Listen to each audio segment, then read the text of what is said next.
देखो, हमें जो प्रैक्टिस ऑफ मेडिटेशन की जो मशक चल रही है ना रोडवारी, इसको तकरीबन 3 महीने तो हो गए हैं। इसको 2.5 से 3 महीने हो गए हमने जो शुरू किया था। तो इसके तरीक़ेकार तो हर हफ्ते हमने उसको बढ़ाना होता है, हर हफ्ते बढ़ाना होता है उसको। अभी हम पार्ट 6 में 5 के सिक्के के बराबर पहुंच गए हैं ना टॉट में इसमें, ठीक है। अच्छा, हम रूहानियत में अगर हमने ये मशक लेके चल रहे हैं तो इसकी क्या वजह है? वैसे अक्सर देखा होगा ना आपने कि हम लोग अगर कहीं अपनी तरबियत पूरी मुकम्मल करते हैं या कहीं हम तालीम हासिल करते हैं रूहानियत की, तो ज़्यादातर हमें पढ़ाने को दिया जाता है, पढ़ने को दिया जाता है कि आपने ये पढ़ना है और इस तरतीब से पढ़ना है और इस तरीके से पढ़ना है आपने। अब जैसे किसी को सूरह इखलास दे दी जाती है, किसी को सूरह कौसर दे दी जाती है, किसी को चहल काफ दे दिया जाता है।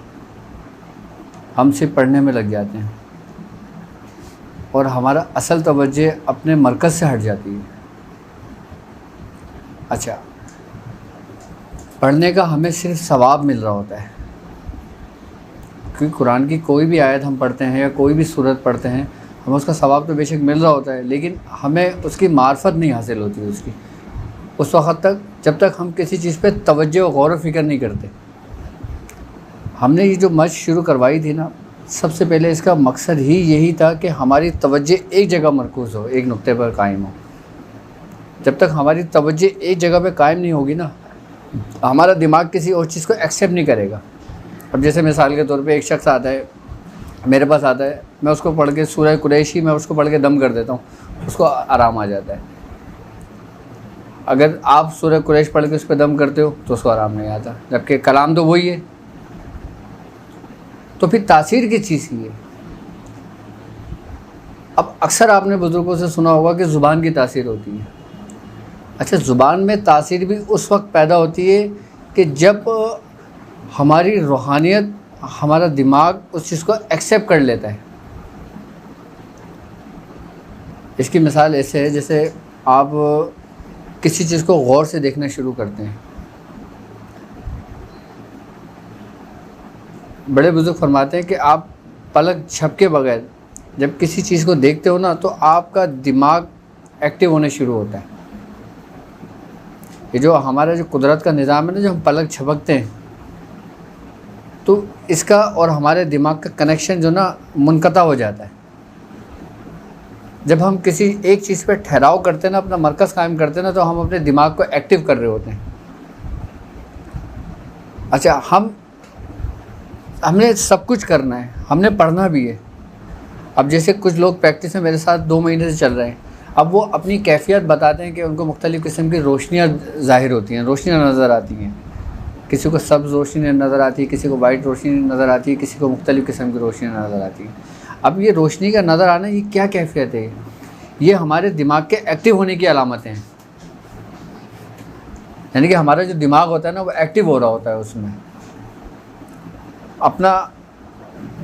अभी नॉर्मल इंसान का जो ना 0% दिमाग काम करता है, 0 पॉइंट कुछ कह लो आप, 1 कह लो या 2 कह लो। लेकिन जब इंसान किसी एक चीज़ पे रियाज़त करता है ना, अच्छा, रियाज़त भी अभी आपने पढ़ने की नहीं करनी है, स्टडी नहीं करनी है, आपने सिर्फ गौर व फ़िक्र करना है, जिसका अल्लाह तबारक ताला कुरान में बार बार कह रहा है कि उन निशानियाँ हैं उन लोगों के लिए जो गौर व फ़िक्र करते हैं। अब कायनात की कुछ भी चीज़ रायगा नहीं है। अब ये वो प्रैक्टिस है जिसको हज़रत बू अली शाह कलंदर ने की है। आप जब ज़िक्र हैरत करते थे, आप सूरज के सामने ऐसे बैठ जाया करते थे और उसको देखा करते थे, आप कुछ नहीं पढ़ते थे। हज़रत बाबा अब्दुल शकूर मलंग बाबा, नाम सुना होगा आपने, आप भी क्या करते थे? आप भी बस शुगल हवाई करते थे। ये शुगल होते हैं। अच्छा, अक्सर सलासिल के अंदर, अक्सर खानवादों के अंदर जब मुरीद को उनके सलासिल के अंदर 20-20, 30-30 साल गुजर जाते हैं ना, फिर वो इन शुगलों की इजाज़तें देते थे। शुगल से मुराद क्या है? शुगल से मुराद ये होता है कि आपने किसी एक चीज़ में मशगूल हो जाना, एक ज़िक्र के अंदर मशगूल हो जाना। यानी कि अगर आपको अल्लाह ज़िक्र तालीम किया गया, आप अल्लाह तरीके का आपको तरीक़ेकार समझा दिया गया कि आपने इस तरतीब और इस तरीके से करना है और आप उसमें मशगूल हो गए तो ये आपको शुगल बन जाएगा। बुज़ुर्गान दीन ने इस पर बड़ी बड़ी रियाज़तें करी हैं, बड़े बड़े कमालात हासिल हुए हैं। कमालात पढ़ने से हासिल नहीं होते, कमालात उस वक्त हासिल होते हैं कि जब आप पढ़ने के साथ साथ अपनी रूहानियत को अपने अंदर कायम मकाम भी कर रहे हो।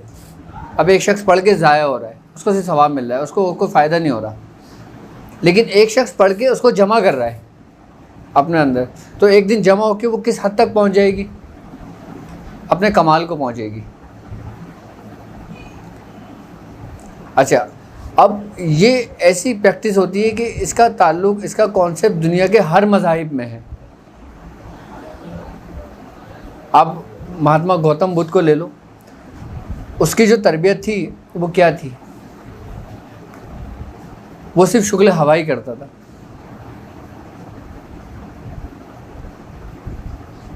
उसके अंदर उस पर जो वारिद होती थी उसका दिमाग एक्टिव होता था। नॉर्मली इंसान का ये है कि जब इंसान इसको प्रैक्टिस करता है ना तो इसकी कैफियत और इसके इसरार इंसान के ऊपर ज़ाहिर होने शुरू हो जाते हैं। यानी कि इंसान ख़ुद उस चीज़ को एक तरीके से अगर देखा जाए तो उसको क्रिएट कर रहा होता है, क्योंकि इंसान के अंदर आपके रब की हर सिफ़ात मौजूद हैं। तमाम सिफ़ात इंसान के अंदर मौजूद हैं और ये सिर्फ खल्क़ के अंदर इंसान ही को ये वो हासिल है। अच्छा, हम जो अमलियात करते हैं, अमलियात जो पढ़ते हैं, बेसिकली अमलियात की जो इंतहाई अमलियात जब आपके कमाल को पहुंचता है ना तो वहाँ से आपका रूहानियत का सफ़र शुरू होता है। अब लोग समझते हैं कि अमलियात, हम इसको कहते हैं कि हमने मिसाल के तौर पे सूरह इखलास का एक शिल्ला मुकम्मल कर लिया, जी हम आमिल हो गए। आमिल होना तो बहुत बड़ी बात होती है, अभी तो हमने सिर्फ उसकी नकल की है। लोग 40 दिन करने के बाद पूछते हैं कि अब इसको करना है या अब इसको रोक दें, जबकि बुज़ुर्गों ने 40 साल पढ़ी है।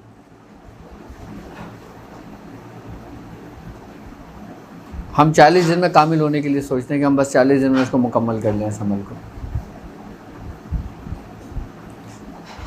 अमलियात का इसकी इंतहा, इसके कमालात इंसान का रूहानियत का सफ़र शुरू कर जाती है। जब हम कुछ पढ़ते हैं, हमें कुछ कमालात हासिल होते हैं और कुछ मकाम व मर्तबा मिलता है हमें, और अगर ये चीज़ हमारी सिर्फ़ और सिर्फ रब की रज़ा के लिए होती है और अपने रब के लिए होती है, उसके कुर्ब के लिए होती है, उसमें दुनियावी कोई मकासद नहीं होता, तो इंसान की और दर्जाबंदी होती है और उसको तरक्की मिलती है उसके अंदर। और अगर यही अमलियात जब हमें कमाल को पहुंचता है हमारी और हम मखलूक के पीछे लग जाते हैं, यानी कि दुनिया में लग जाते हैं, दुनिया की मोहब्बत हमारे दिल में आ जाती है, तो फिर फरिश्ते उसको ज़मीनों में धांस देते हैं, उसको सिला उसी वक्त मिल जाता है उसका। लेकिन यही काम अगर आपके रब के लिए होता है तो फरिश्ते उसको आसमानों की बुलंदियों में ले जाते हैं, और जब फरिश्ते उसको आसमानों की बुलंदियों में जा रहे होते हैं, जितने भी फरिश्ते उनको रास्ते में मिलते हैं, बाकायदा हर फरिश्ता उस शख्स के लिए दुआ करता है। ये बुज़ुर्गों के कॉल हैं ये। अब प्रैक्टिस ऑफ मेडिटेशन के अंदर हम 5 के सिक्के के पहुँचे थे, ठीक है, लेकिन अब हमने आज से इसी तरतीब से जिन लोगों को तकरीबन 3 महीने हो गए ये करते हुए, अब वो सूरह कुरैश पढ़ना शुरू करेंगे कि उनके अंदर ये सारी कैफियतें मौजूद हैं जो कैफियतें मैं अपनी पिछली वीडियो में बता चुका हूँ। अब सूरह कुरैश उन्होंने 313 मरतबा पढ़ना शुरू करना है। अच्छा, 313 मरतबा सूरह कुरैश। अच्छा, हमने अपनी जितने भी लोग हमारे साथ इस सफ़र में शामिल हैं ना, वो सब सूरह कुरैश ही पढ़ेंगे। और अगर कोई शख्स अपने मामलात कर रहा है, अपने मामलात पढ़ रहा है, वो एक अलग बात है, वो किसी और टाइम जो टाइम पढ़ ले, लेकिन जब ये मश्क करे ना, इस दौरान फिर अपने मश्क से फारिग होकर 313 मरतबा सूरह कुरैश पढ़ना है। अच्छा, सूरह कुरैश में क्यों बता रहा हूँ आपको पढ़ने के लिए, इसके क्या रीज़न है? इंसान दो सूरतों में इस रास्ते पे चलता है। एक तो ये होता है कि उसके दुनियावी मकासद के मामलात पूरे हों, यानी कि रोज़ी रोज़गार के मामलात हों, या खल्क़ की खिदमत करे, या लोगों के काम आए, लोगों की भलाई की उसमें अपने आप को इस्तेमाल करे। एक रास्ता तो ये होता है। और एक ये होता है कि इंसान सिर्फ़ और सिर्फ अपने रब के लिए करे। क्या आपके रब को आपके पढ़ने की ज़रूरत है? नहीं। लेकिन आप किस लिए कर रहे हो? उसके करीब पहुंचने के लिए, उसका कुर्ब हासिल करने के लिए। इन दो सूरतों के अलावा तीसरी कोई सूरत है जो बंदा कुछ पढ़ता है? या तो ज़्यादा पढ़ेगा अपने मकासद के लिए, या पढ़ेगा अपने रब की हुजूरी के लिए। इसके अलावा तीसरा कोई मकसद नहीं है। सूरह कुरैश बुजुर्गान दीन फरमाते हैं कि ये एक ऐसी सूरत है कि ये इंसान के दोनों मकासद में कामिल और मुकम्मल है। जब इंसान इस अमलियात के रास्ते में भी चलता है तो उसका सबसे बड़ा दुश्मन कौन है? शैतान, शयातीन। और सूरह कुरैश के बारे में है कि ये शयातीनों की मौत है।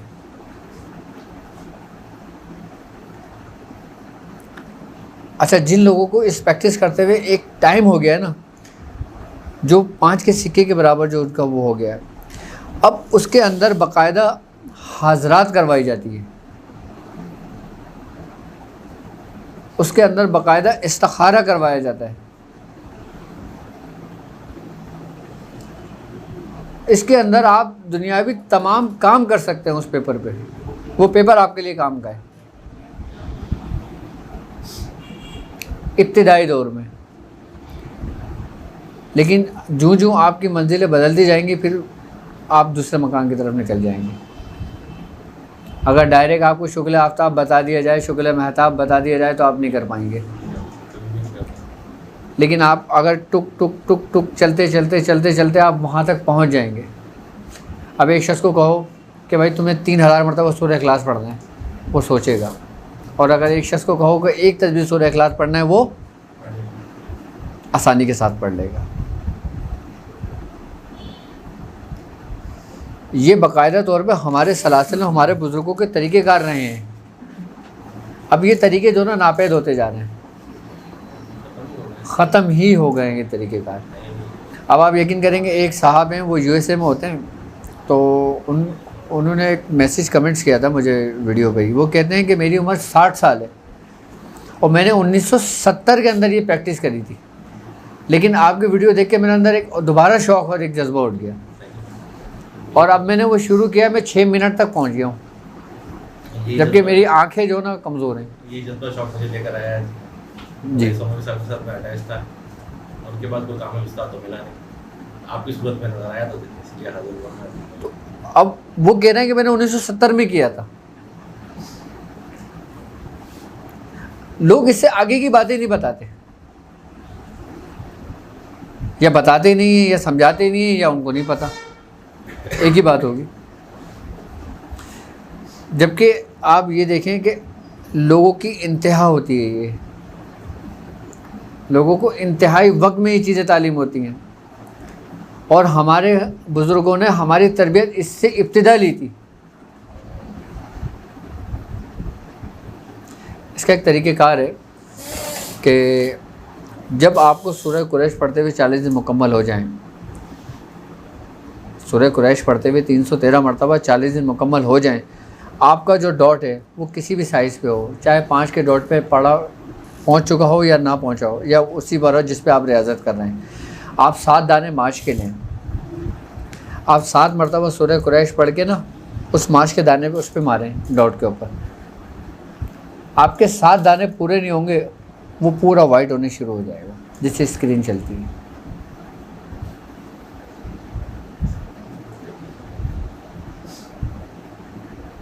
हाँ, पूरा वाइट होने शुरू हो जाएगा।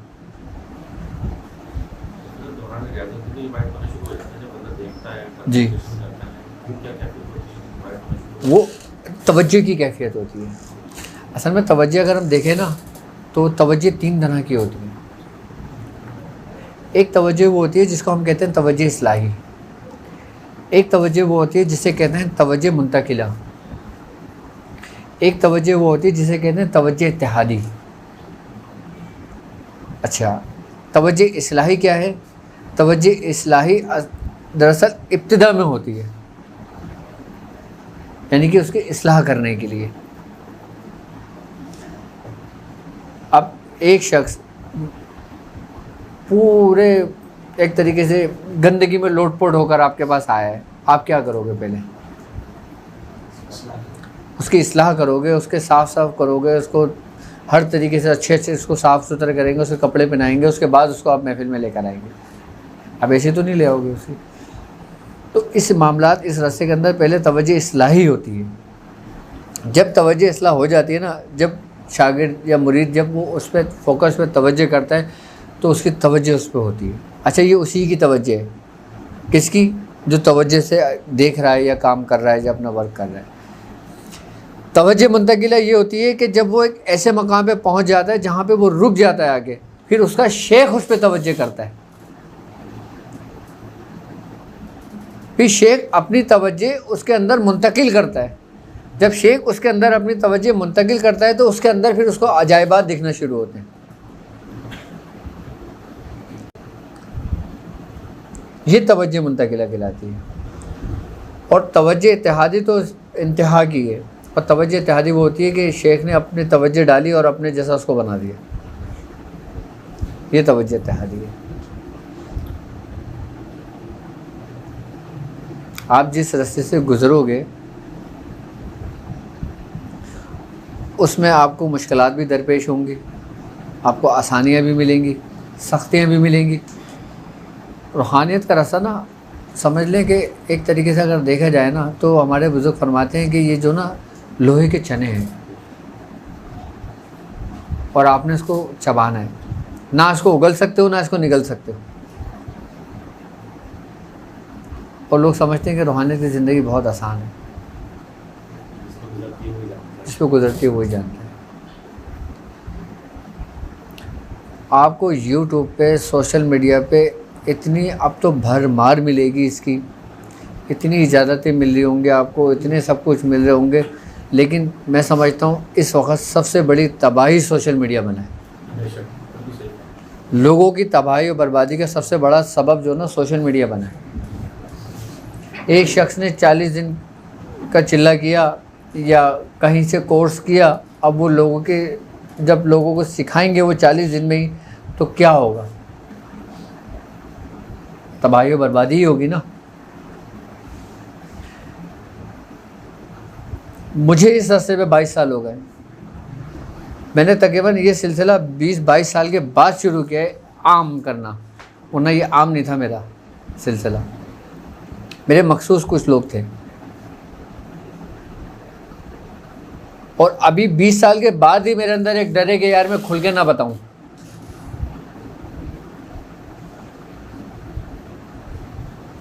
यानी कि 20 साल के बाद भी मुझे डर है।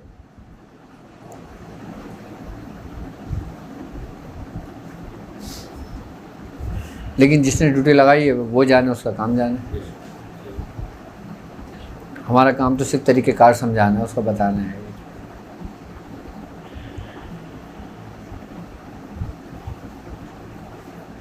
जो रियाज़तें आप लोगों की चल रही हैं उसको चलाएं, उसको करते रहें जिस तरीके से कर रहे हैं। लेकिन सूरह कुरैश 313 मरतबा लाजमी पढ़ें। अच्छा, 313 ही क्यों पढ़ना है?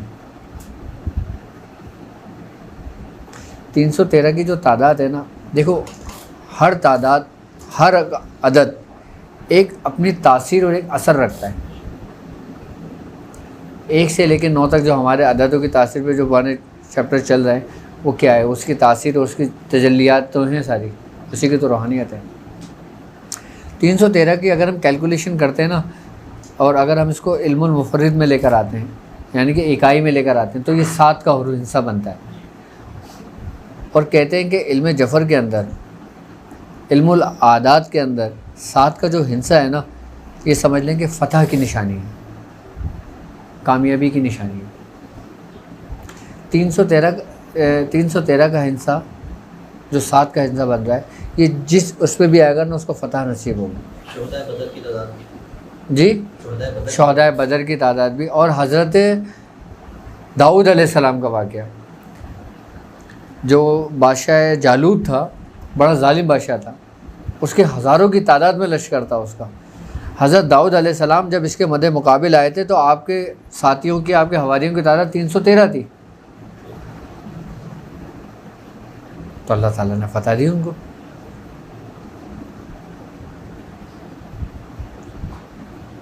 हर तादाद की, हर अदद की ना एक अहमियत, एक हैसियत है। अगर 313 बताया गया है ना तो 313 ही पढ़ना है, 314 नहीं पढ़ना, 7 भी नहीं पढ़ सकते। नहीं, 313 ही पढ़ना है। मार्च की दाल भी जो हमने ये ड्रॉप वो अभी नहीं करना, वो पहले जब आपके 40 दिन मुकम्मल हो जाएं। इस पे सूरह कुरैश के मौकलान की हाजिरी भी होती है। सूरह कुरैश के जो जिन्नात हैं ना, जो इनके मौकलान हैं, हज़रत शेख अब्दुल रहमान, उनकी बाकायदा इस पे हाजिरी भी होती है, और उसी पर्चे के अपोजिट डॉट के ऊपर होती है। अपने सवालात आप कर सकते हो, आप उनसे पूछ सकते हो, उनसे कौलो करार कर सकते हो, उनसे मुआहिदा कर सकते हो, लेकिन इसके लिए एक टाइम, एक वक्त चाहिए होता है, एक रियाजत चाहिए होती है। ये नहीं कि 40 दिन करने के बाद आप मुझे बोलो कि भाई वो तो आया नहीं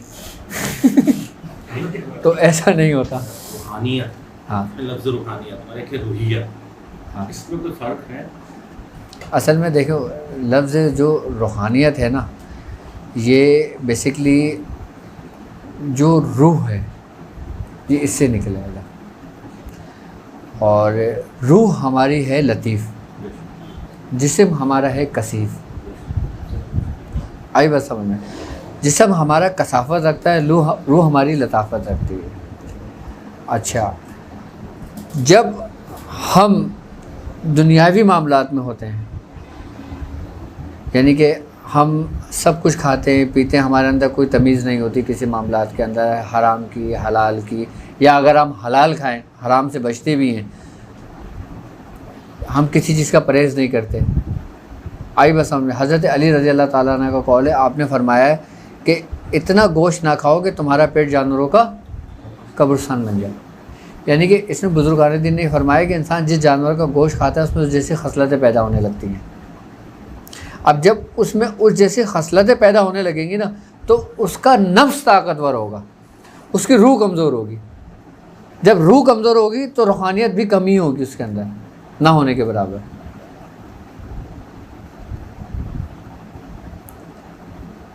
क्यों बुजुर्गान दीन ने इतनी नफ्स के ऊपर रियाज़तें कराई हैं, क्यों इतनी नफ्स कशियाँ कराई हैं? उसकी वजह ये थी कि रूह जो है ना उसको बेदार करना, क्योंकि जब तक हमारा जिस्म कमज़ोर, हमारा नफ्स मुर्दार नहीं होगा, हमारी रूह बेदार नहीं होगी। नबी करीम सल्लल्लाहु अलैहि वसल्लम का आपका फरमान है ना कि मर जाओ मर जाने से पहले। यानी कि अब जब आपकी आँख बंद होगी तो आपकी बातनी आँख खुलेगी ना, जब आप ज़ाहिरी कान बंद कर लोगे तो आपके कान खुलेंगे ना।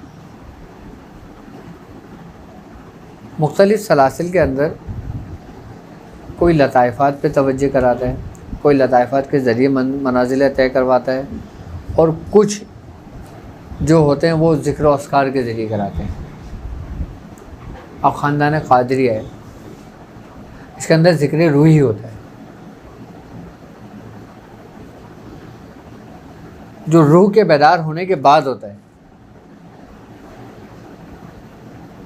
अच्छा, जो रूहियत की जो आप बात कर रहे हो ना, इसका ताल्लुक़ मकाम हाहूत से है। ये इतनी आसानी से समझ में आने वाली बात नहीं है, ये बहुत ऊपर की मंजिल है, क्योंकि जब तक हम नीचे के चैप्टर को नहीं समझेंगे ना, हम ऊपर की तरफ नहीं पहुंच सकते। और मकाम हाहूत तो वो है कि जिसके अंदर अगर कतरा मिल जाता है तो वो उसी में जम हो जाता है, कि मैं अपनी ज़ात में जम हो गया हूँ, फिर वो गुम हो जाता है। फिर वहाँ से वो दूसरी मंजिल शुरू होती है, मंजिल ख़त्म नहीं हो गई। सालिक का सफ़र कभी ख़त्म नहीं होता, मरने के बाद भी इसका सफ़र चल रहा होता है। यही वजह है कि लोग फैज़ हासिल कर रहे होते हैं। यही वजह है जो बुजुर्गान दीन से आप फैज़ हासिल कर रहे होते हो। या उनके रोज़े पे, उनके दरबार पे या उनके मज़ार पे जाके उनसे फैज़ हासिल कर रहे होते हैं। उनके मुनक़ता नहीं होते, जो नहीं चल होते, रहे हैं। नहीं होते मुनक़ता। उसी वजह है ना, एक पावर है जो कि बढ़ती रही है। मरने के बाद और बढ़ती है। जो शख्स, हमारे मियाँ साहब फरमाते हैं कि जो शख्स अपना दरवाज़ा मखलूक के लिए बंद कर लेता है तो खालिक अपने दरवाज़े उस शख्स के लिए खोल देता है। अच्छा, मखलूक के लिए दरवाज़ा बंद करने से मकसद ये होता है कि आप मखलूक से किसी किस्म की कोई उम्मीदें वाबस्ता ना रखें कि ये मेरे ये काम करेगा। इसका ये मतलब नहीं है कि आपने सबको भगा दिया, दरवाज़ा बंद कर दिया मखलूक को, आप अल्लाह अल्लाह करने में लग गए।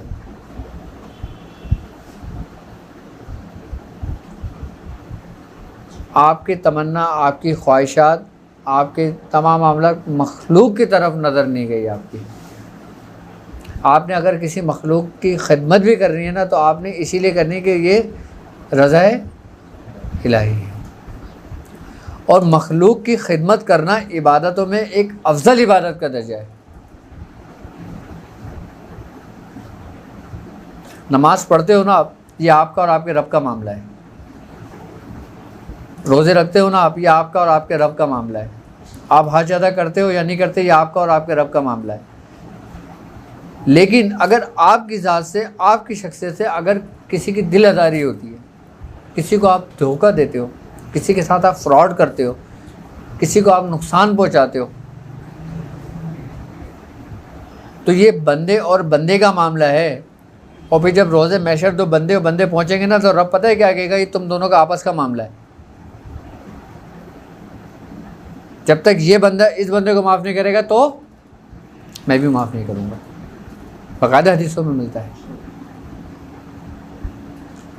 एक शायर कहता है खूब मिलते हैं हर बद और नेक से हम। क्या?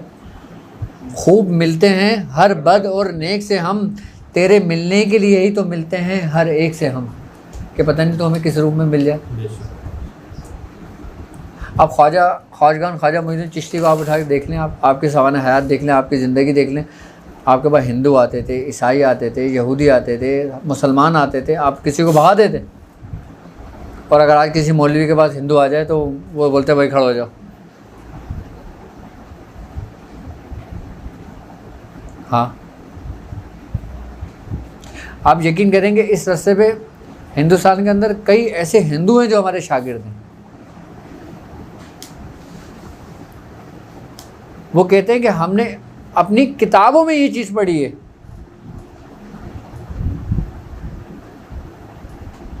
जो आप हमें बता रहे हो, लेकिन हम अपने मज़हब पे कायम रहना चाहते हैं। तो क्या हम आपके साथ कर सकते हैं? मैंने कहा करो, तरीके मैं बताता हूँ।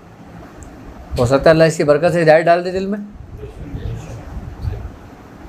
और अगर मना कर देते तो वो और बदन हो जाता।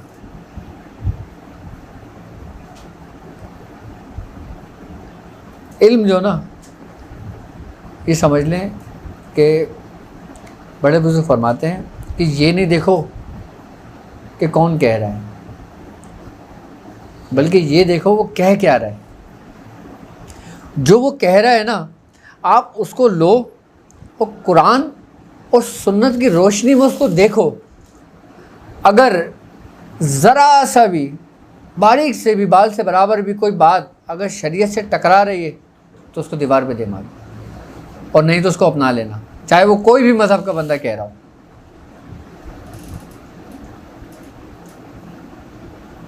अगर हम कोई बात कहते थे तो वो कहते हैं यार ये फ़लाँ शख्स के लिखा हुआ है, ये फ़लाँ बात कर रहा है, ये नहीं पढ़ो, ये फ़लाँ मज़हब का बंदा है और ये फ़लाँ बात कही है, ये नहीं करो।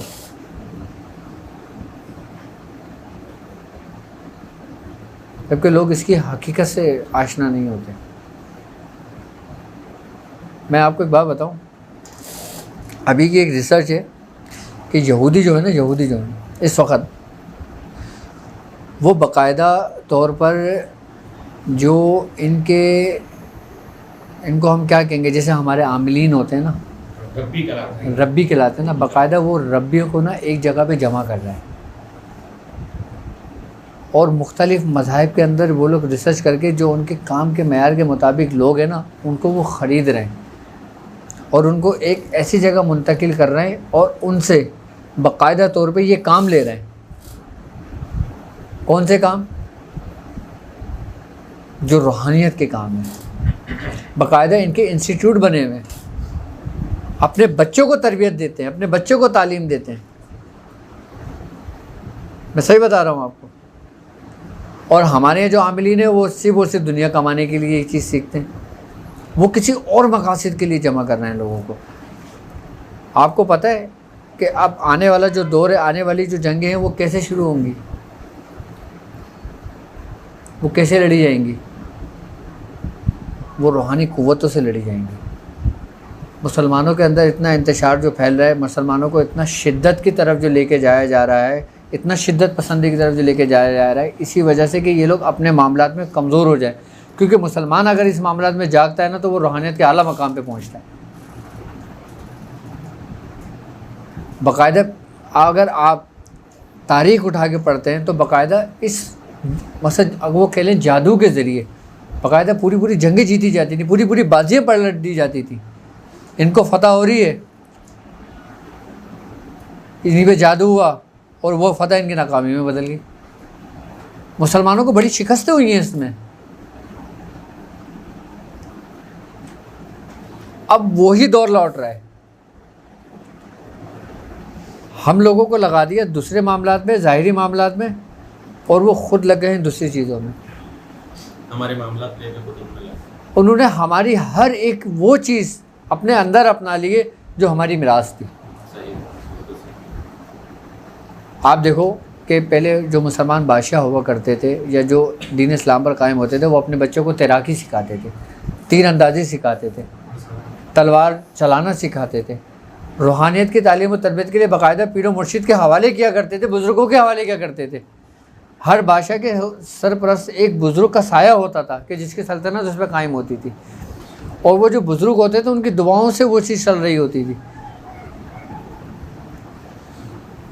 और उन बादशाहों की औलादों की तरबियत वो बुज़ुर्ग ही किया करते थे, उनकी तवज्जो किया करते थे, उनकी हर मामले में उनकी रहनुमाई किया करते थे।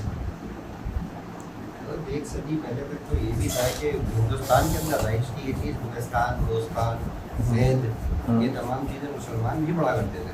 जी जी। 1923 से पहले, 1923 में जो खिलाफत ख़त्म हुई है, इससे पहले तमाम जो चीज़ थी वो इसी पे बेस जो हमारे पास जो 1923 में जो ये चीज़ हुई है, या जो 1857 में जब ये आए हैं, उन्होंने आगे सबसे पहले एक ही काम किया है कि जो इंग्लिश बोलेगा वो पढ़ा लिखा तसव्वुर किया जाएगा। तो बाकी जितने फ़ारसी बोलने वाले थे या फ़ारसी कुतुब पढ़ाई थी, सब ज़ाया कर दी। जब से आप ये देखें, इंग्लिश ज़बान की कोई अहमियत नहीं है, कोई हैसियत नहीं है, इसकी अपनी कोई ज़ुबान ही नहीं है इंग्लिश की, और इसका अपना भी कोई मुल्क नहीं है। और इसको हम लोगों के ऊपर इतना मुसल्लत कर दिया कि अगर इस शख्स को इंग्लिश बोलना आती होगी तो ये काबिल होगा, वरना ये काबिल नहीं है। ये पढ़ा लिखा होगा, वरना पढ़ा लिखा नहीं है, चाहे उसकी काबिलियत कितनी ही क्यों ना हो। अगर उसको इंग्लिश नहीं आती होगी ना, उसकी कोई अहमियत नहीं है। लेकिन ये सिवा जहालत की सोच और इसके सिवा कुछ भी नहीं है। जबकि आप ये देखें, आज भी फ़ारसी के अंदर बड़े कुतुब मौजूद हैं, अरबी के अंदर, उर्दू के अंदर। उर्दू ज़बान को आप क्या समझते हो? उर्दू एक लश्करी ज़बान है। उर्दू तो हम भी सही तरीके से नहीं बोलते, हम भी टूटी फूटी बोलते हैं। और उर्दू अगर खालिसन बोली तो लोगों की समझ से बाहर है, लोगों की अकल से ही मावरा होगी। फिर भी हमने अपना कॉन्सेप्ट जो ना, असल में मसला है कि हम पे जो चीज़ मुसल्लत कर दी गई ना, हमने समझ लिया यही सब कुछ है। आप ये देखें कि आज आपके घरों के अंदर, आपके बच्चों के अंदर सबसे ज़्यादा हमारी आने वाली नई नौजवान नस्ल जो है ना, उसको तबाह और बर्बाद किया जा रहा है। किसके ज़रिए? वीडियो गेम के ज़रिए, पबजी के ज़रिए, दूसरे गेमों के ज़रिए आपकी नस्ल को तबाह बर्बाद किया जा रहा है। अंग्रेज़ अपने बच्चों को नहीं देते मोबाइल।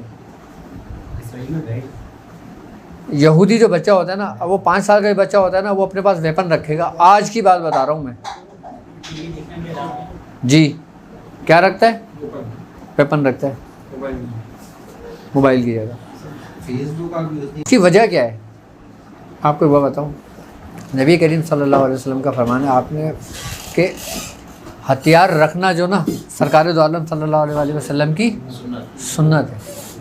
अभी की बात है कि रूस का शायद वाक़या है, उससे अमेरिका ने उससे पूछा कि तुम्हारे मुल्क के हालात इतने, मैशियत तुम्हारी इतनी डाउन है, लेकिन तुमने जो तुम्हारा असासा था तुमने उससे इतना असला ख़रीद क्यों लिया, तुम उसका क्या करोगे और तुमने ये क्यों किया है, कैसे किया है। तो रूस का एक नाम मेरे जहन से निकल गया, एक बड़ा नाम था। वो शख्स ये कहता है कि ये मैंने मुसलमानों के रसूल से सुना है। क्या कि उनके घर में खाने को नहीं होता था, लेकिन उनके घर के अंदर 2 तलवारें लटक रही होती थी।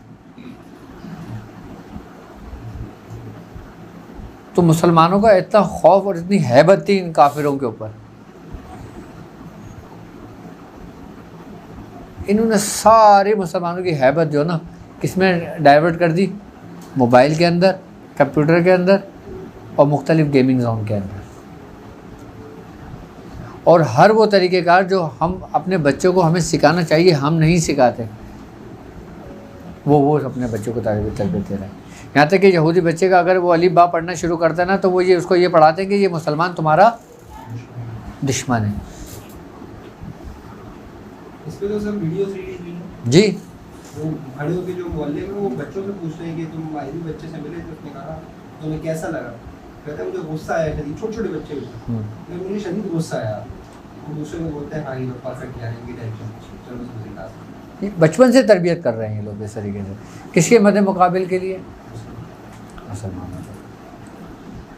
अच्छा, अगर ये कुछ कि जो मुद्दा नहीं है उसमें किसी के टाइम अगर मिसाल किसी के एक हफ्ता मिस हो गया तो वो भी पढ़ सकता है, मतलब 3 महीने अगर 2 महीने हुए उसको। देखो ये बीच में अगर मिसाल के तौर पे आपका गैप हो जाता है, खाना आपका गैप तो नहीं होता ना, खाना तो पाबंदी के साथ खाते हो ना, प्यास लगती है पानी तो पीते हो ना आप।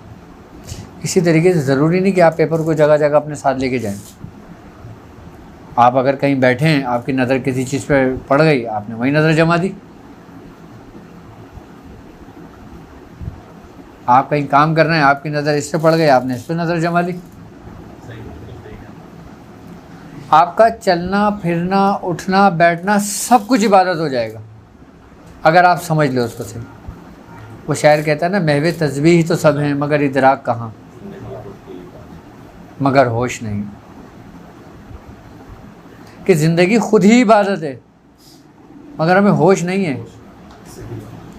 अगर हकीकतन देखा जाए ना, हमारा चलना फिरना उठना बैठना, काम करना, काम पे आना, काम से जाना, ये भी इबादत है।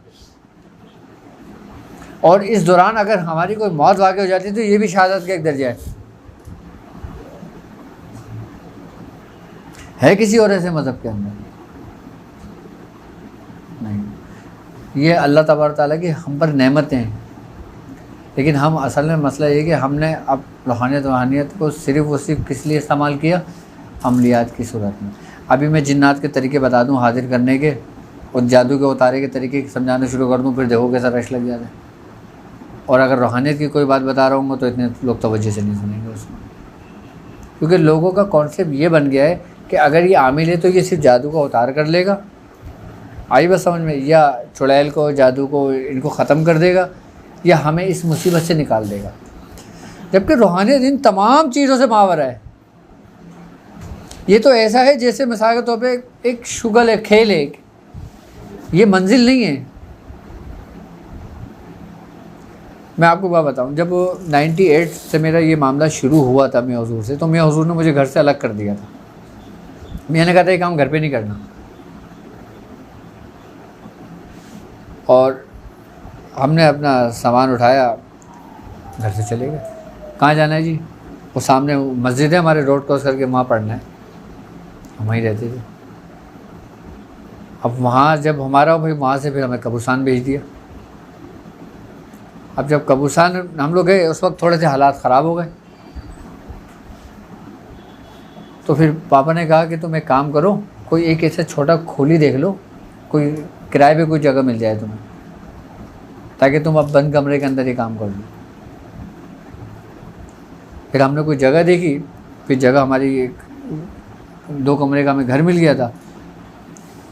खुद बनाते थे, खुद खाते थे, खुद कपड़े धोते थे, खुद रहते थे, जबकि हमारे माँ बाप, बहन भाई, रिश्तेदार, चचा मामू ताया ज़ाद सबकी शादियाँ हमारे सामने गुजरी और हम देखते रहते थे, नहीं जा पाते थे। अगर चले भी जाते थे तो हम खाना नहीं खाते थे, परहेज़ होता था हमारा। कोई करेगा?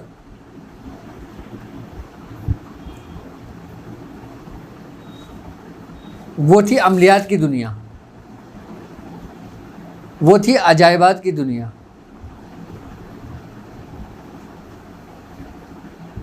वो मामला थे। ऐसे बैठे होते जैसे आप मेरे साथ बैठे हैं। यहाँ तक कि जब ये काम करने के बाद मैं घर पे नहीं आता था।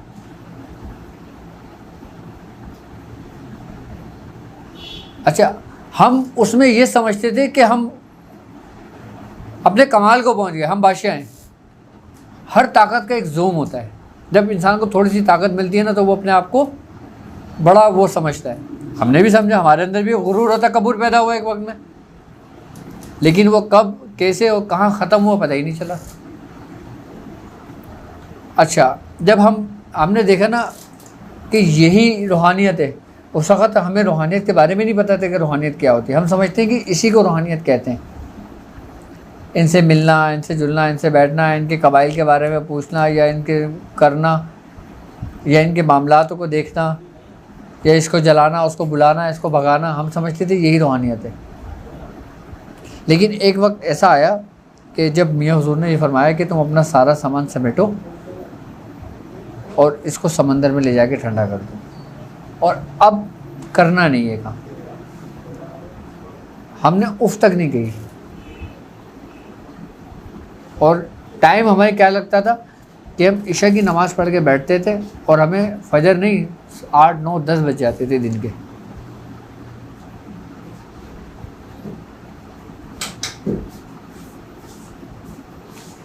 लेकिन जब वो चीज़ हमने ख़त्म करी, ख़त्म करने के बाद जब मियाँ ने सलासिल के ज़िक्र व अस्कार तालीम किए, जब उसके मामला सामने आया ना, तो फिर मुझे इतना अफसोस हुआ। मैंने कहा मैंने अपनी ज़िंदगी के 7 साल ज़ाया कर दिए।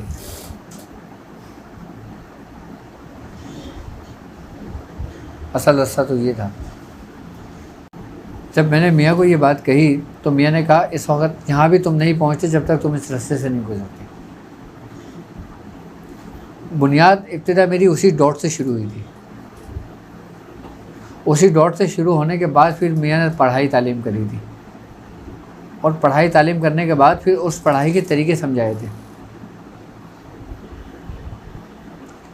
अभी जैसे सूरह कुरैश मैंने तालीम की है, सूरह कुरैश तालीम करने के बाद मैं इसके सारे तरीक़ेकार समझाऊंगा बाकायदा, इसके इस्तेमाल के तरीके बताऊंगा। सूरह कुरैश के इसकी इंतहा ये होती है कि इसके कुछ तरीके बुज़ुर्गों ने ऐसे सीना बसीना तालीम किए कि इंसान अपनी रूह अपने जिस्म से निकाल अलग कर लेता है और उसको मुंतकिल कर देता है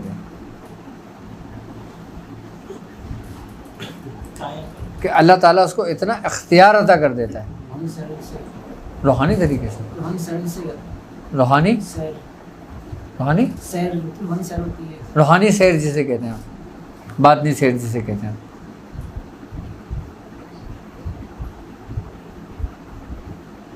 तो इसकी इंतहा तो ये भी है इसकी।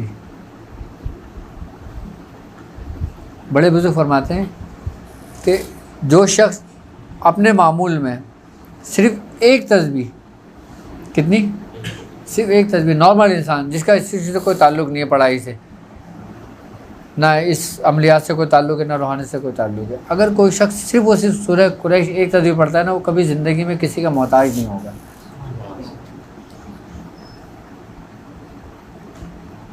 और मोहताज के साथ साथ वो ना कभी मुफलिसी का शिकार होगा। एक दुनियावी बंदा जो है, एक दुनियावी बंदा, अल्लाह ताला उसकी गैब से मदद करता है, इमदाद करता है उसकी। और कितनी दफ़ा पढ़ने के लिए? 1000 मरतबा नहीं, सिर्फ एक तस्बीह। और ये एक तस्बीह ही आपकी बख्शिश करा देती है। 1 लाख पढ़ना आपके रद्द कर दिया जाता है, लेकिन एक तस्बीह आपकी बख्शिश करा देती है। जैसे बशर हाफी का वाक़या है। आप शराबी थे, शराब पीते थे, आपके शराब के भट्टे थे। आप एक जगह से गुजर रहे थे तो आपने देखा कि बिस्मिल्लाह एक पर्चे पे लिखा हुआ वो पड़ा हुआ है।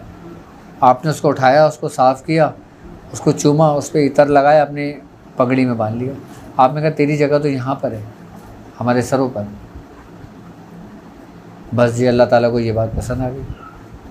अल्लाह ताला ने हुक्म दिया हज़रत खज़िर अलैहिस्सलाम को, ए खज़िर, इसने मेरे नाम को इज़्ज़त दी, जा, हमने इसको इज़्ज़त दी, इसकी तरबियत करो। जब उसको कोई बात पसंद आ जाती है तो वो हज़ारों खज़िर भेज देता है, किसी भी रूप में भेज देता है। हाफी का मतलब नंगे पैर घूमने वाले के। आप नंगे पैर घूमते थे, आप मजनू दीवाने हो गए थे आप। यहाँ तक कि हज़रत शेख बाइज़ बुस्तामी आपकी ज़ियारत करने के लिए जब आप उस जगह पहुँचे तो आपने देखा कि बकरी जो ना मैंगनी कर रही है। आपने कहा इन्ना लिल्लाहि व इन्ना इलैहि राजिऊन। तो लोगों ने कहा हज़रत क्या हुआ? फरमाया बशर हाफी इंतकाल कर गया। तो उन्होंने कहा आपको कैसे पता? तो आपने फरमाया अल्लाह रब्बुल इज़्ज़त ने चरिंद परिंद को ये हुक्म दिया था कि जहाँ पे मेरा बशर हाफी है वहाँ पे कोई बीट ना करे जाता, क्योंकि आप नंगे पैर चला करते थे सल्लल्लाहु अलैहि वसल्लम। तो वो जब वो मकाम अता करना चाहते हैं तो फिर वो ऐसे अता कर देते हैं, और नहीं तो आपकी सारी ज़िंदगी भर की रियाज़त आपके मुंह पे मार दी जाती है। वो जो किसी गर्ज़ और लालच से की जाए।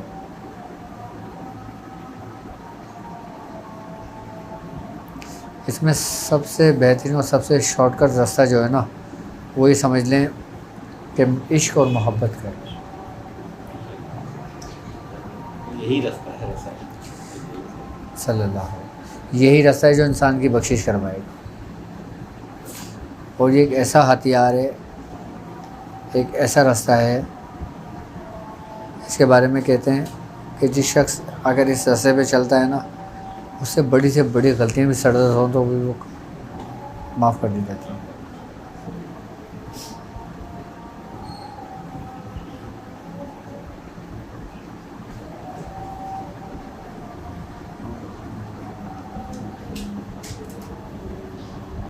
अल्लाह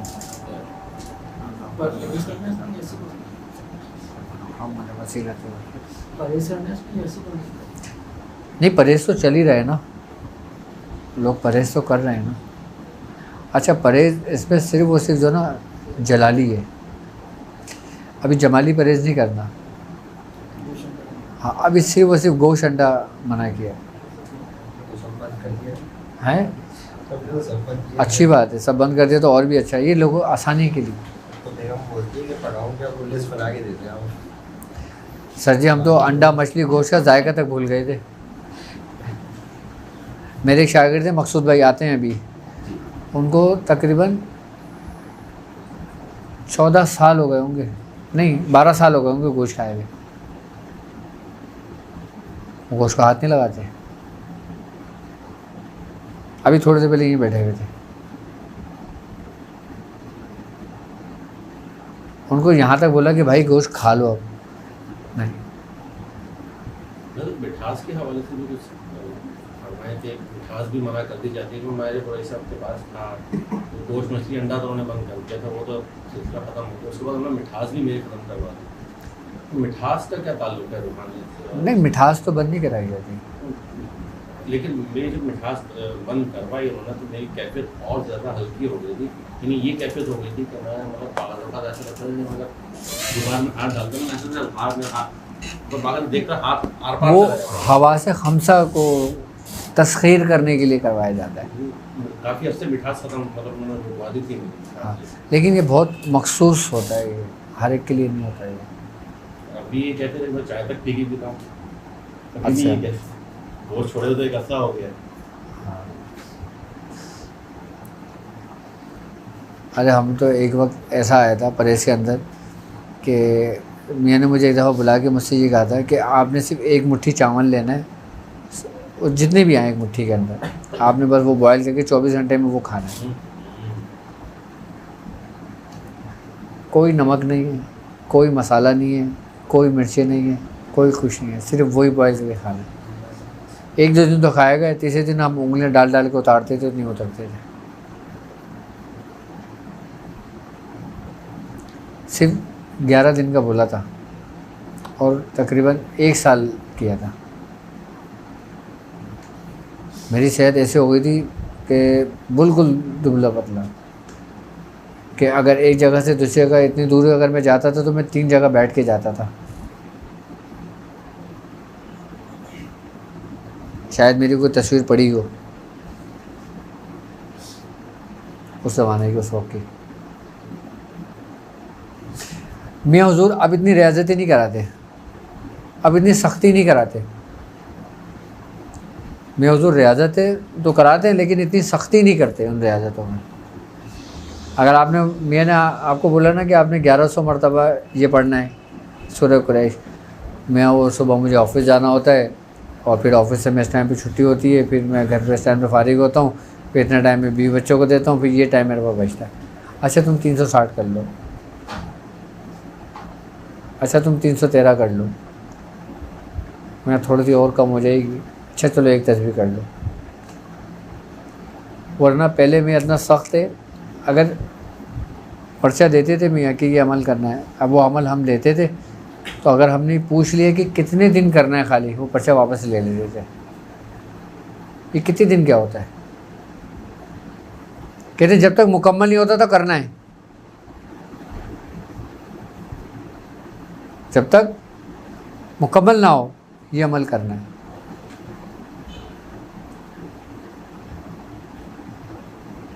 तो यहाँ तो सबसे पहले लोग दिन काउंट करते हैं, क्या इतना कर लिया, अब इतना कर लिया, इतना कर लिया, बता रहे होते हैं आके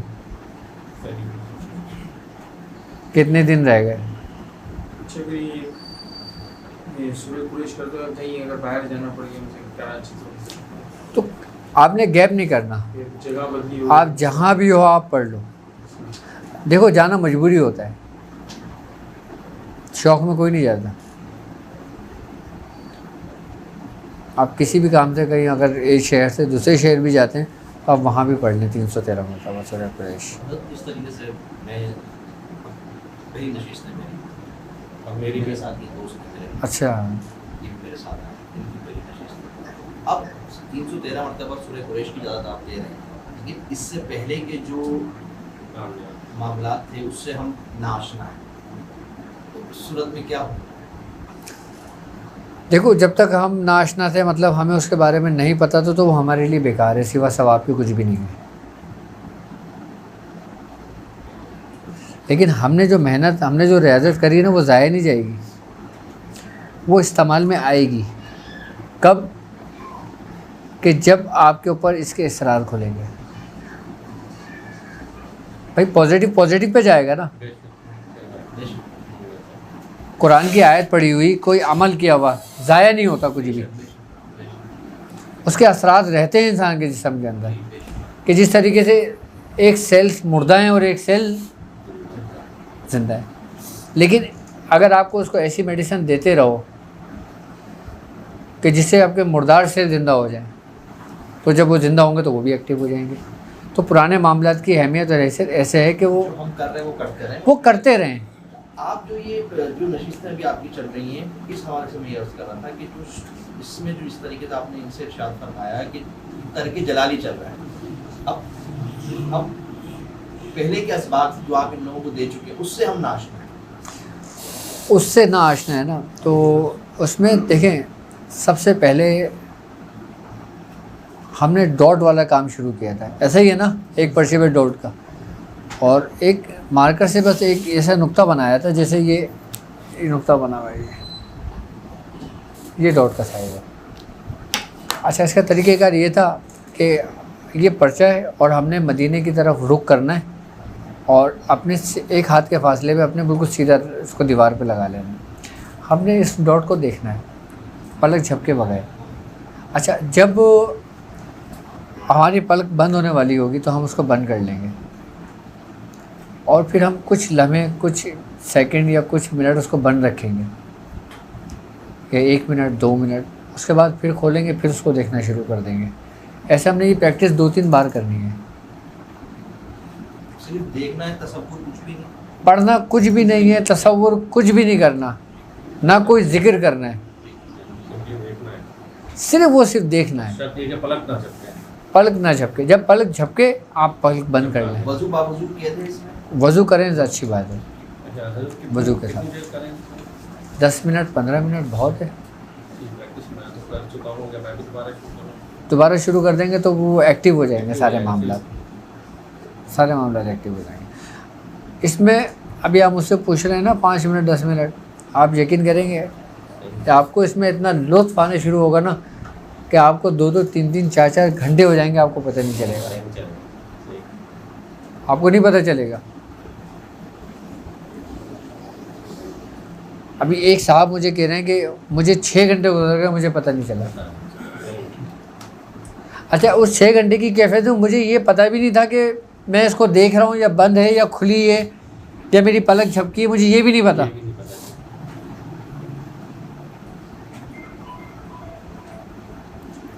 लेकिन सिर्फ इतना मुझे फ़ील हो रहा था कि जैसे तेज़ हवाएं चलती हैं ना, शाइन शाइन जब हो रहा होता है, सिर्फ इतना फ़ील था मुझे कि जैसे अंदर कोई बंदा पानी के अंदर जाता है ना, पानी के अंदर जाने पर उसका दिमाग कैसा वो हो जाता है। हाँ, वो कह रहे ऐसी कैफियत थी मेरी। इसकी प्रैक्टिस के साथ में हम सूरह कुरैश को शुरू करते हैं। शुरू से कर सकते हैं आप, अभी से पढ़ सकते हैं सूरह मैं कुरैश। भी आपसे शुरू करूँ? जी जी, सूरह कुरैश आप शुरू करें। तरकी दलाली वाला जो हिसाब आपने इरशाद फरमाया, तरके जलाली सिर्फ और सिर्फ गाय का गोश्त, बकरे का गोश्त, तमाम जानदार का गोश्त जो हलाल है। शोरबा खा सकते हैं उसको, ये शोरबा भी नहीं नहीं नहीं। तासीर उसको होगा। हाँ। शुरू में 10 लोग आते हैं। अब एक हमारे एक शागिर्द थे, उसको मैंने परहेज़ बताया, उसको मैंने अमल दिया, वो हाज़िरी का अमल कर रहा था। ये बात है आज से तकरीबन 7-8 साल पुरानी।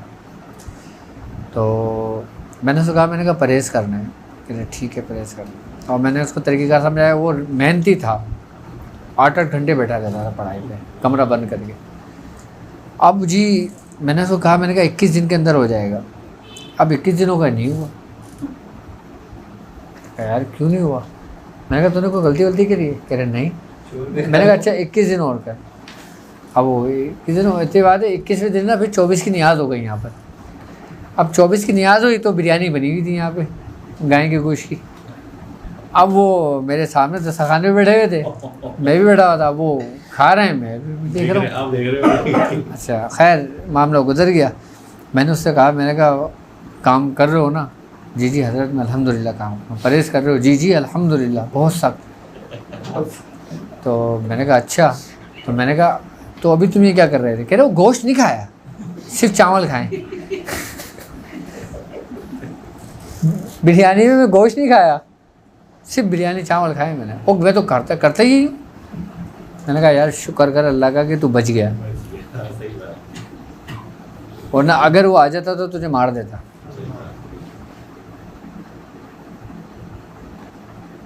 कह रहे तो आप पूरी बात बताया करो ना। सर ये जो नुकसान नहीं हुआ ये भी इजाज़त ये इजाज़त ही थी जी, वरना लोगों के जहन पर अड़ जाते हैं।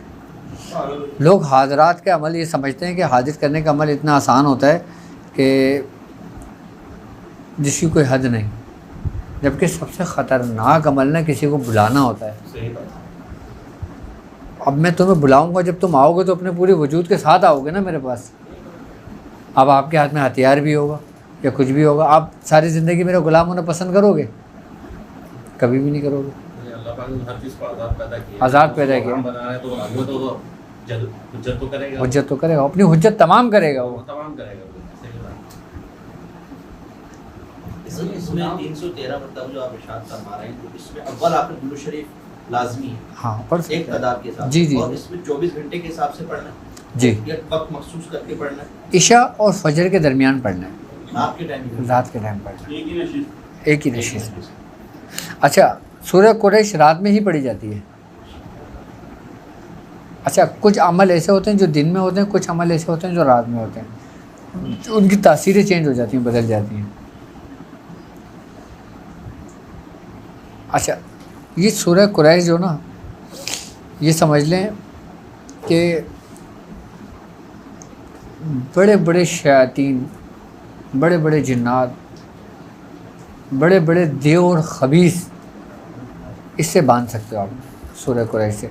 सूरह कुरैश इसलिए मैंने बताई कि ये आसान सूरत है, छोटी सूरत है और मुकम्मल और जामे सूरत है इस काम के लिए। मैं महसूस कर रहा हूँ कि आप कुछ कहते कहते रुक जाते हैं, उसकी डीप में जाने नहीं जा रहे, दिल चाहता है आपको जाने का लेकिन वापस आ जाते हैं। वो एक हर चीज़ का एक वक्त होता है। सही बात है, बिल्कुल सही। दिल तो करता है कि बंदा सब कुछ बता दे। सही बात। महफिल ऐसी हुई। हाँ, तो सिर्फ इस सूरह कुरैश के ज़रिए अभी ये बातें मैं बताऊँ आपको 2000 शायद 7 की 8 की बात है। मेरे पास एक मरीज़ को लेकर आए थे, उसको जंजीरों से बांधा हुआ था और सुजुकी में लेकर आए थे। याद है तुम्हें? वो सुजुकी में बांधा हुआ था उसको, और कसाई फैमिली थी और उसके साथ तकरीबन 8-10 लोग थे जो उसके जंजीरें उसको पकड़े हुए थे। पूरा यहाँ पे एक हजूम लग गया था कि पता नहीं किसको लेकर आ। तो खैर वो यहाँ पर आ गए, मैं यहीं बैठा हुआ था, उनकी लेडीज़ यहाँ पे आके बैठ गई। तो वो कहने लगे, मैंने कहा क्या हालत बनाया हुआ है, और ऐसी गंदी बदबू आई, ऐसी गंदी बदबू आई कि जिसकी कोई हद नहीं। खैर बड़ी मुश्किल से उसको खींच तान के यहाँ पे लेकर तो आ गए। अब जब यहाँ पे लेकर आ गए तो सारों ने उसको घेरा हुआ। मैंने कहा मुझे मरीज़ को तो दिखा दो। अब जब हटाया होगा तो वो आँख बंद करके बैठा हुआ, तो माशाल्लाह हेल्दी लहीम शहीम। और उसके घर वाले कहते हैं कि 1 साल से नहाया नहीं है।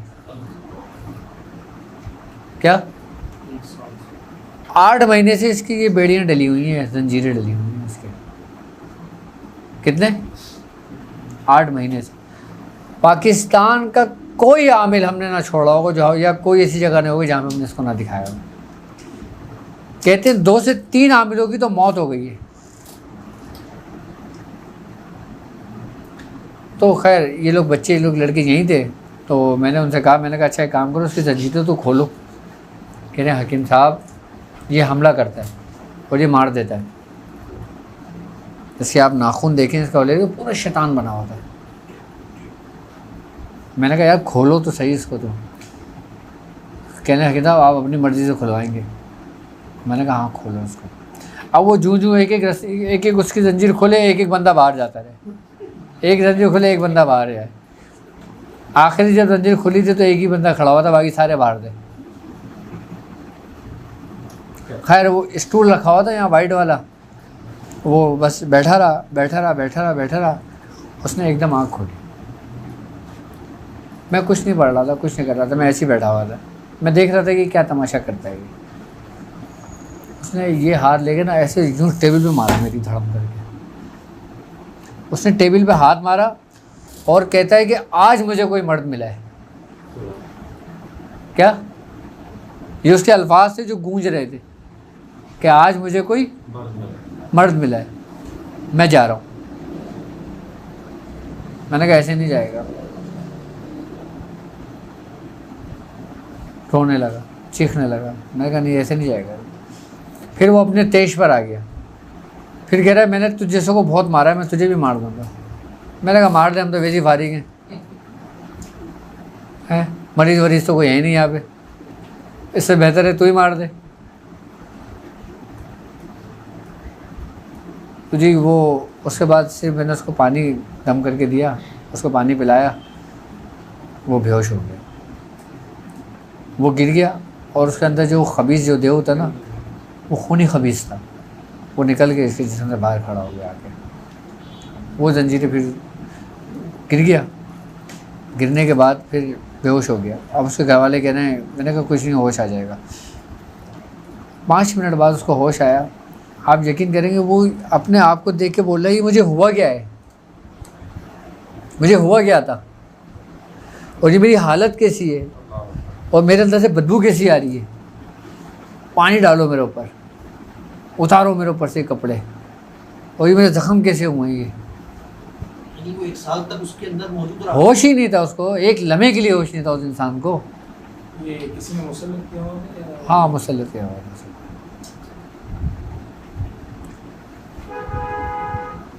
सिर्फ 10 से 15 मिनट का वक्फा हुआ था खाली ये काम करने। एक कहाँ से, लंदन से लेकर आए थे ना उसको, एक लंदन से लड़की को लेकर आए थे। ये भी बात आज से तकरीबन 7 साल पुरानी है। उसके ऊपर जिन्नात आशिक हो गए थे। फिर वो मेरे पास काफ़ी अरसे रहे, यहीं पर ही, मतलब पे रहते थे वो यहाँ पर। हाँ, यहीं रहते थे वो। क्या नाम था? ज़ुगरान नाम था उसका। मुसलमान। हाँ, मुसलमान। आप यकीन करेंगे उस लड़की, वो जब मेरे पास आती थी ना, पूरा अबाया, आँखों में पूरी पट्टी बनी हुई, चश्मा पहना हुआ, ग्लव्स, सब कुछ। वो आके बैठ गई यहाँ पे, वो गुनगुनाती थी। इतनी सुरीली आवाज़ थी ना उसकी, इतनी सुरीली आवाज़ थी ना कि बाहर रोड चल रहा है ना, वहाँ पे चलते हुए लोग रुक जाते हैं कि ये आवाज़ कहाँ से आ रही है।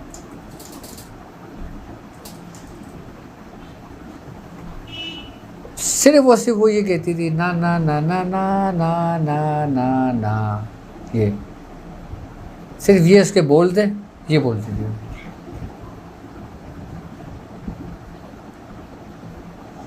और इब्रानी ज़बान में वो कलाम करती थी।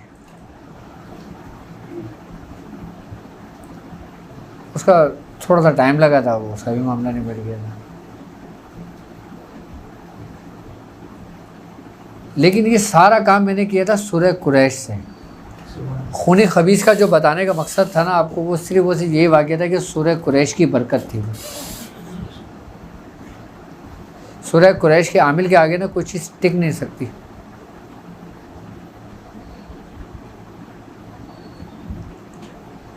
आप इन सूरह कुरैश के ज़रिए जो ना हिंदुओं के देवी देवताओं को आप हाजिर कर सकते हो। आप बोलोगे यार सूरह कुरैश से कैसे हो सकता है, वो तो कुरान की सूरत है।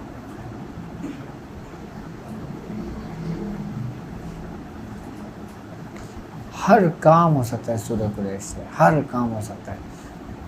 हमारे बुजुर्ग फरमाते हैं कि एक चीज़ पे रियाजत कर लो और उस पर इतनी कामिल रियाजत कर लो कि तुम्हें किसी दूसरी चीज़ की ज़रूरत ना पड़े। यहाँ तो हर बंदा 40 दिन के बाद बोलता है कि मैं यासीन पढ़ लूँ, यासीन के बाद सूरह मुज़म्मिल पढ़ लूँ, हिज़्बुल बहर पढ़ लूँ, चहल काफ पढ़ लूँ। और हमारे बुजुर्ग कभी किसी चीज़ को मना नहीं करते, कहते हैं हाँ हाँ करो, पढ़ो।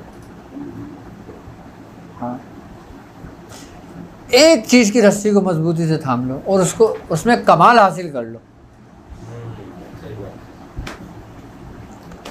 एक चीज़ पे, खाली एक चीज़ पे तुम्हारा कमाल हासिल हो गया ना, आप यकीन करोगे तुम्हारी नस्लों के काम आएगा, तुम्हारी औलादों के काम आएगी वो आपकी मेहनत।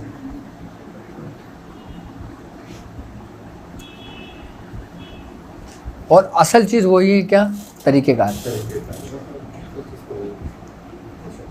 असल तरीक़ेकार ये कि आपने पढ़ना है, पढ़ने के बाद जब उसका इस्तेमाल है ना, वो मेन चीज़ है। और इंशाल्लाह ताला मेरी ज़िंदगी रही तो मैं इंशाल्लाह ताला आपको इसके पूरे 1100 तरीके बताऊंगा जो मेरे पास लिखे हुए हैं सूरह कुरैश के। और सूरह कुरैश को आप मुकम्मल कर लेंगे ना, आप किसी भी मकासद के लिए सिर्फ एक बार सूरह कुरैश पढ़ के दम कर दें, बस वो काम हो गया उसका। अच्छा, सूरह कुरैश इसलिए भी बताई जाती है कि इसमें जो ना सामान जो लगता है ना वो इतना महंगा नहीं होता, हर बंदा उसको अफोर्ड कर लेता है। वरना मुख्तलिफ़ सूरतों की जो दावतें दी जाती है ना, उसमें जो बखूरात का इस्तेमाल होता है ना, वो बहुत महंगे होते हैं, वो हर गरीब बंदा नहीं कर सकता।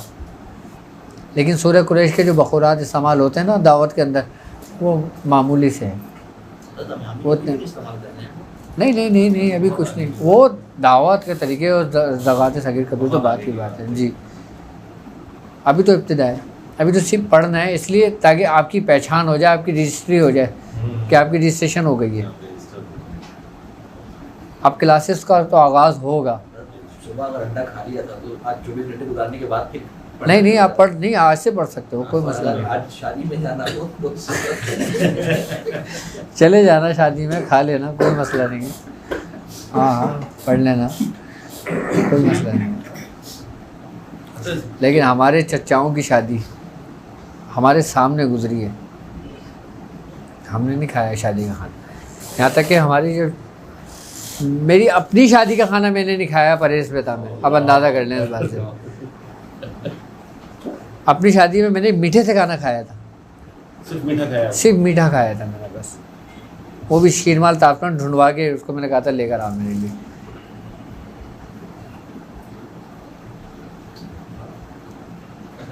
उसके पानी पिलाना मुझे।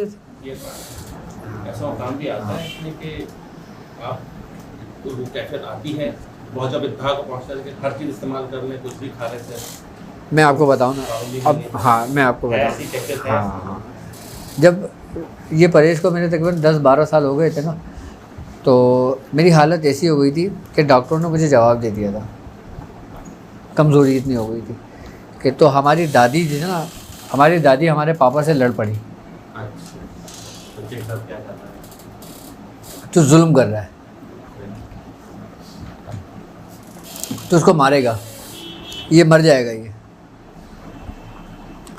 तो डॉक्टर ने इसको सूप का कहा है कि इसको सूप बना के पिलाओ। तो पापा ने कहा इतनी आसानी से इन चीज़ों से मरने वाला नहीं है ये, तुम खैर फ़िलहाल अम्मी इसको सूप दे दो, आप कह रही हो तो सूप दे दो उसको बना के। अब दादी हमारी देसी चिकन लेकर आई, उन्होंने सूप वो बनाया। अब वो कमरे में लेकर आए, मुझसे कहने लगी ये पी लो। उसमें बहुत बीमार हो गया था, तो दादी ने मुझे अपने कमरे में बुला लिया था। कह रही है तुम सूप पी लोगे। मैंने कहा मैं नहीं पीता, मेरा परहेज़ है। कह रही नहीं तुम्हारे पापा ने बोला, तेरे बाप ने बोला, ऐसे मुझे गुस्से में बोला, तेरे बाप ने बोला तो पी ले इसको। मैंने कहा नहीं मैं नहीं पीता इसको सूप को। तो कहने लगी क्यों? मैंने कहा आप पापा से खुद जाके ये बोलो कि अगर मैंने ये पी लिया फिर ज़िंदगी में कभी परहेज़ नहीं करूँगा, वरना मैं परहेज़ में हूँ। तो दादी ने बोला ये क्या? मैंने कहा आप पापा से बोला करो, बोलेंगे तो मैं पी लूँगा। तो दादी और पापा कहें वो कहेंगे वो तो ऐसे से बोल रहे। पापा ने कहा अच्छा उसको बोलो पी ले। फिर मैं उठ के पापा के पास गया, हमारी हिम्मत नहीं होती थी कहने की, मैं बस सामने खड़ा हो गया। तो मुझसे कहने तुम क्यों नहीं पी रहे हो? मैंने कहा मैं उसके बाद ज़िंदगी में परहेज़ नहीं करूँगा कभी। कहना अच्छा जाओ पी लो। फिर मैंने वो पिया था। फिर जब वो पी लिया उसके बाद मेरा परहेज़ खुला। फिर वो दिन है और आज का दिन है, नहीं कभी कभी कर लेता हूँ। और हाँ अगर पापा कोई काम देते हैं, कोई मामला होता है ना, तो अगर मेरे साथ 11 दिन का परहेज़ हुआ तो 2 दिन करा, तीसरे दिन गोल। एक दफ़ा तो मुझे बाप जब दूसरे दिन मैंने परहेज़ किया, तीसरे दिन मैंने गोल किया ना, चौथे दिन पापा ने मुझे बुला लिया। अभी की बात बता रहा हूँ, 2 साल पहले की, 2-2.5 साल पहले की। और मुझे बुला लिया, मुझे बुला के बोला कि तुम क्या कर रहे हो ये? मैंने कहा मुझसे होता ही नहीं है, आपने तो मुझे इजाज़त दी थी। कह रहे अच्छा इसको घर पे नहीं बुलाना। क्या? अगर तुम्हें बुलाना हो ना तुम या तो कब्रिस्तान चले जाना या फिर जंगल में चले जाना, घर पे नहीं करना, घर पे तुम्हारे बच्चे हैं। यानी कि इतने पहरे लगाने के बाद, इतनी मेहनत और रियाजत करने के बाद भी आपको एक बात बता रहा हूँ ये कि ये शयातीन किसी के नहीं होते, ये किसी को नहीं बख्शते। मौकलान भी नहीं बख्शते, मौकलान उनसे ज़्यादा जालिम होते हैं। आपको पता है ये बात?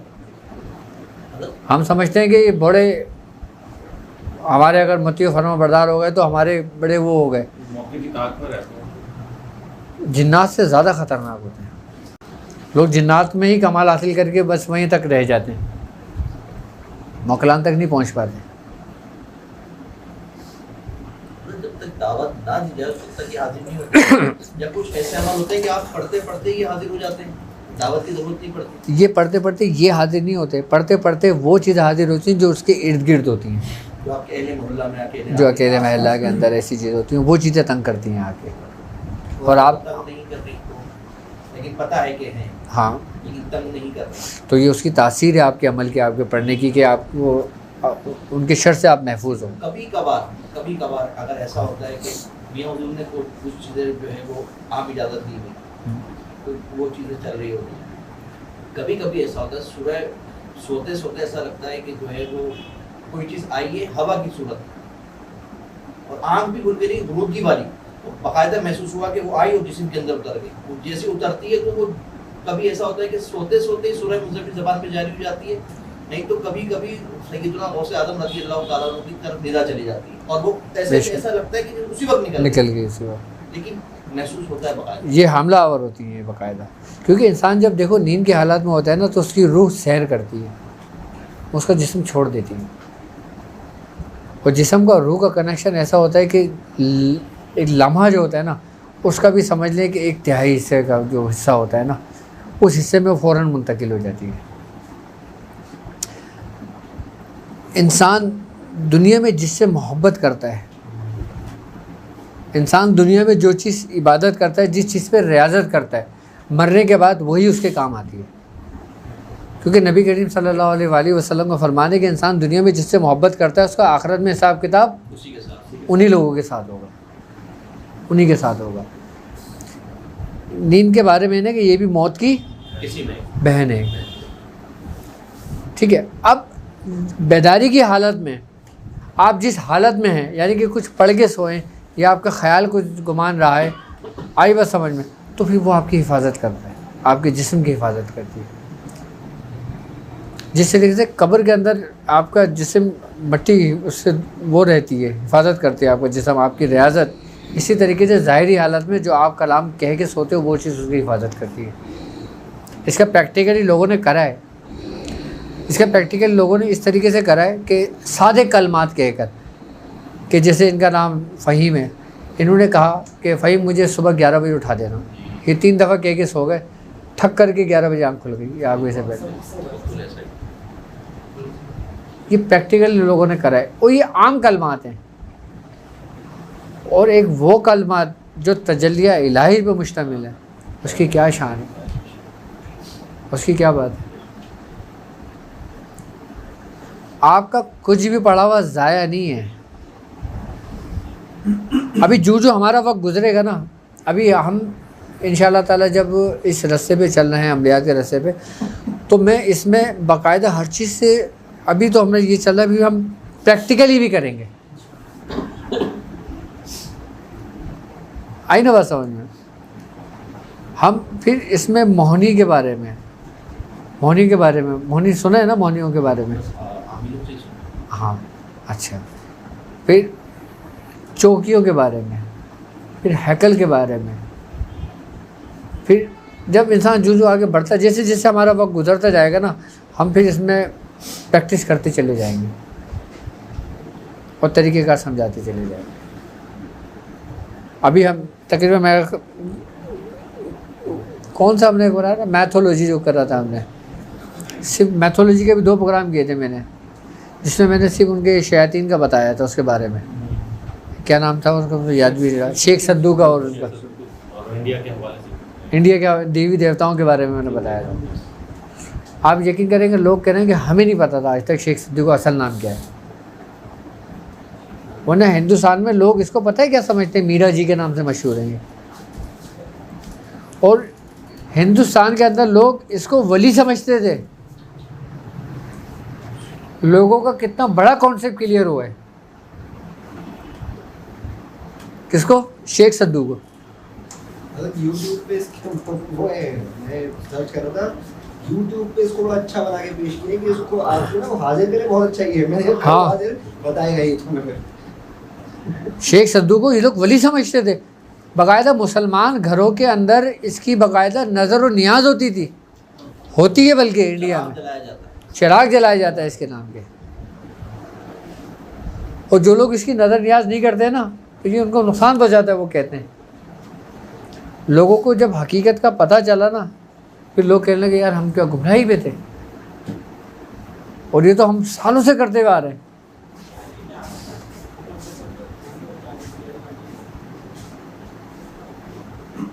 और अभी तो मैंने सिर्फ एक ही शैतान का बताया है, अभी तो 1000 बाकी हैं। अभी तो नार सिंह भी है जो मशहूर है, जिससे लोग कुछ हैदराबादी में नरसू कहते हैं। ये 9 नात हैं, ये 84 सिद्धि हैं, हाँ 52 वीर हैं। मैं इंशाअल्लाह ताला वक्तन होगा थोड़ा थोड़ा इनके बारे में बताना शुरू करूँगा कि ये कौन कौन से शयातीन हैं, अगिया बदाल कौन है, बहनू कौन है, कलवा कौन है, कच्चा कलवा कौन है, और किन किन बुज़ुर्गों ने किस किस चीज़ में रियाजत करके इनको शिकस्त दी। सूरह कुरैश की हमारे पास मदारी ख़ानदान की भी इजाज़त है, हाँ, और मदारी ख़ानदान की इजाज़त किससे? हज़रत गौस मोहम्मद गवालियर रहमतुल्लाह अलैह से, जो शतारी ख़ानदान के बुज़ुर्ग गुजरे। किताब भी है, इनकी किताब भी जवाहिर खमसा, इनके ख़ानदान के, इनके सलासिल से हमें इसकी इजाज़त है जवाहिर खमसा। चिश्तिया सिलसिले के अंदर, चिश्तिया में हमारा जो ताल्लुक़ है वो दरअसल हिंदुस्तान की अगर हम बात करते हैं ना, तो हज़रत नबी रज़ा शाह साहब से हमें ये सिलसिला मिला था, क्योंकि अब्दुल हई शाह साहब जो थे ना, आप थे बंगाल में, और जब हज़रत नबी रज़ा शाह साहब को जब इनसे विलायत खिलाफत इजाज़त हुई थी ना, तो आपसे फिर हिंदुस्तान के अंदर अबू ललाई सिलसिला यहाँ पर आया था। इस वक्त सबसे ज़्यादा और सबसे तेज़ी से फैलने वाला सिलसिला अबू ललाई ना आपका है, नबी रज़ा शाह साहब का ख़ानदान। हम लोग बेसिकली हैं चिश्ती कलंदरी, जी ये उर्दू में फरमाया था। और चिश्ती कलंदरी कैसे हैं हम लोग कि हज़रत कुतुबुद्दीन बख्तियार काकी रहमतुल्लाह अलैह, आपसे हज़रत पीर खिज़र रूमी ने बैत ली थी।